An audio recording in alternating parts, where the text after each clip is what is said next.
कुछ दिन पहले कश्मीर की खूबसूरत वादियों में एक खौफनाक मंजर देखा गया।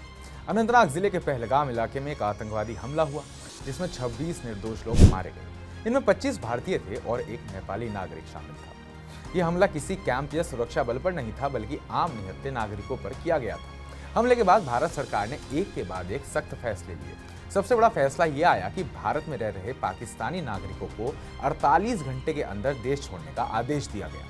सार्क वीजा पर रह रहे लोगों के लिए 26 अप्रैल आखिरी तारीख तय की गई और मेडिकल वीजा धारकों के लिए 29 अप्रैल यानी कि आज का दिन। सरकार का संदेश एकदम साफ था, जो शांति की बात नहीं समझते उनके नागरिकों को यहाँ रहने की कोई जरूरत नहीं। लेकिन इस सख्ती के बीच सरकार ने एक इंसानियत भरा फैसला भी दे दिया। भारत सरकार ने साफ किया कि जो लोग LTV यानी कि लॉन्ग टर्म वीजा पर भारत में रह रहे हैं उन्हें इस आदेश से छूट दी जाएगी। लेकिन आखिर ये LTV वीजा है क्या, कौन लोग इसे पाते हैं और कौन इसे पा सकते हैं, और क्यों सरकार इन्हें बाकी पाकिस्तानी नागरिकों से अलग मान रही है? तो इस वीडियो में हम आपको इन्हीं सब सवालों का जवाब देंगे, वो भी आसान भाषा में। तो वीडियो को अंत तक जरूर देखिएगा।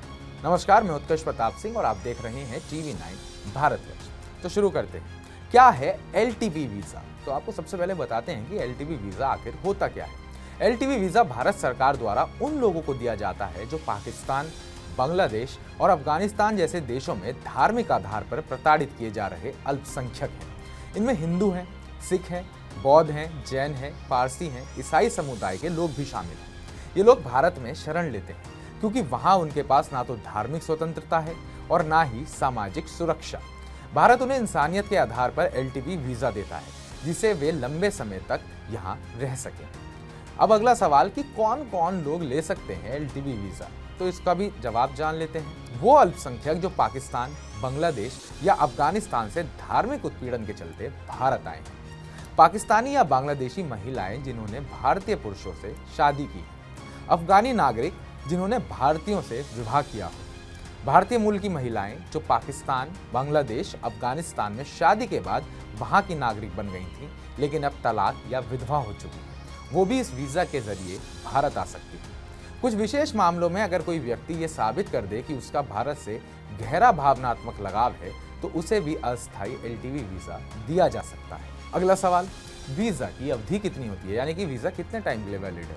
LTV वीजा आमतौर पर 5 साल के लिए जारी किया जाता है, लेकिन अगर कोई सिर्फ भावनात्मक जुड़ाव के आधार पर वीजा मांगता है तो उसे 1 साल के लिए वीजा दिया जाता है।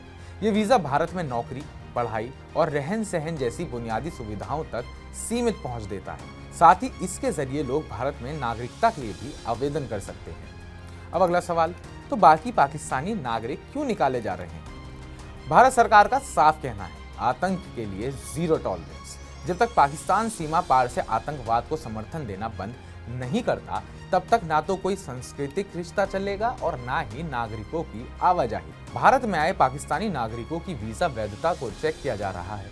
जिन्हें जरूरत के हिसाब से वीजा मिला था, जैसे कि मेडिकल ट्रीटमेंट, पारिवारिक मुलाकात आदि, उनकी मियाद अब खत्म हो रही है। एक तरफ भारत ने आतंक के खिलाफ सख्त रुख अपनाते हुए पाकिस्तानी नागरिकों को देश छोड़ने को कहा, वहीं दूसरी ओर उन मजलूमों को राहत दी है जो भारत को अपनी आखिरी उम्मीद मानते हैं।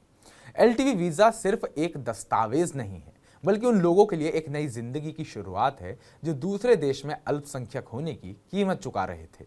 भारत सरकार ने साफ संदेश दिया है, हम आतंकी देश से नहीं डरते लेकिन पीड़ितों के लिए हमेशा दरवाजा भी खुला रहे। तो इस पूरी इंफॉर्मेटिव वीडियो पे आपकी क्या राय है? LTV वीजा और उससे होने वाले फायदों के बारे में आप क्या कहना चाहते हैं? कमेंट बॉक्स में कमेंट करके अपनी राय जरूर दर्ज कराएं और ताजा अपडेट्स पाने के लिए TV9 भारतवर्ष को सब्सक्राइब करें।